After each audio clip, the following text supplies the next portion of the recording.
ইতিমধ্যে স্যাৰ 8,000 শিক্ষকৰ চাকৰি কিয় বিলুপ্ত হোৱাৰ পথত বুলি খবৰ ওলাইছে কেনেদৰে মেনেজ কৰিব স্যাৰ এইটো নহয় চাওক 8,000 আমাৰ যি চাকৰি সেইখিনি ফ্ৰিজ কৰি থোৱা আছিল তাৰমানে সেই ফ্ৰিজ কৰি থোৱা মানে সেই ভেকেঞ্চিখিনিৰ এগেইনষ্টে ৰিক্ৰুইটমেণ্ট নহয়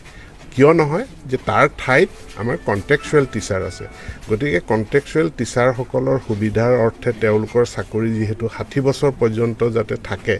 সেইটো যদি সুনিশ্চিত কৰিব লাগে তেনেহ'লে 8,000 চাকৰিটো আমি ব্লক কৰিব লাগিব সেইটো আমি ব্লক কৰি থৈ দিছিলোঁ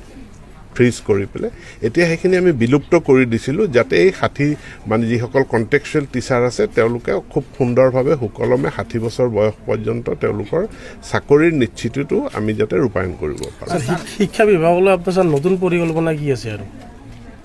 শিক্ষা বিভাগৰ যিবিলাক সমস্যা আছে এটাটো শিক্ষকৰ সমস্যা আছে সেইখিনি আমি সমাধান কৰাৰ কাৰণে ব্যৱস্থা কৰিছোঁ আৰু বিশেষকৈ BTC অঞ্চলত যিহেতু শিক্ষা বিষয়টো এটা ট্ৰেন্সফাৰ্ড বিষয় আৰু ইয়াত যিখিনি LP UP বা ছেকেণ্ডেৰী পৰ্যায়ত শিক্ষকৰ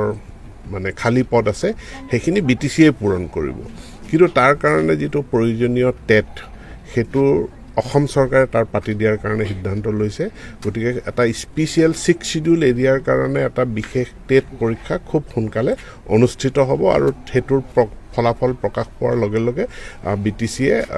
এই খালী পদৰ বিপৰীতে শিক্ষক নিযুক্তি সম্পূৰ্ণ কৰিব পাৰিব